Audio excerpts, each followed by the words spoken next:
Barrackpore police commissionerate के intelligence department ने diamond harbour से एक व्यक्ति को अवैध हथियार के साथ गिरफ्तार करके बैरकपुर अदालत में पेश किया। अभी हाल ही में बैरकपुर पुलिस कमिश्नरेट के इंटेलिजेंस डिपार्टमेंट ने खर्दा के रीजेंट पार्क से मधुसूदन मुखर्जी उर्फ लिंटन नामी एक व्यक्ति को अवैध हथियारों के जखीरे के साथ गिरफ्तार किया था। इस मामले की छानबीन के दौरान एक बार फिर पुलिस महकमे को एक और सफलता हाथ लगी है। बैरकपुर पुलिस कमिश्नरेट के इंटेलिजेंस डिपार्टमेंट ने डायमंड हार्बर जिला पुलिस के साथ अभियान चलाते हुए आज विष्णुपुर थाना क्षेत्र से कौंसो प्रमाणिक नामी एक व्यक्ति को गिरफ्तार कर लिया, जिसके पास से अवैध रूप से 2 पिस्टल और 8 राउंड गोलियां बरामद की गई। बैरकपुर पुलिस कमिश्नरेट के इंटेलिजेंस डिपार्टमेंट ने आरोपी कांशु प्रमाणिक को बैरकपुर के निचली अदालत में पेश किया।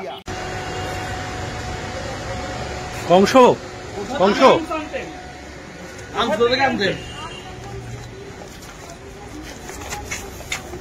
কোথা থেকে আনছেন?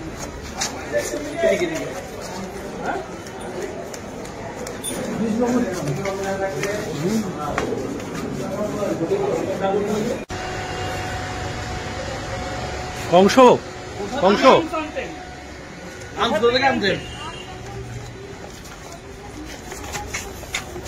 কোথা থেকে আনছেন?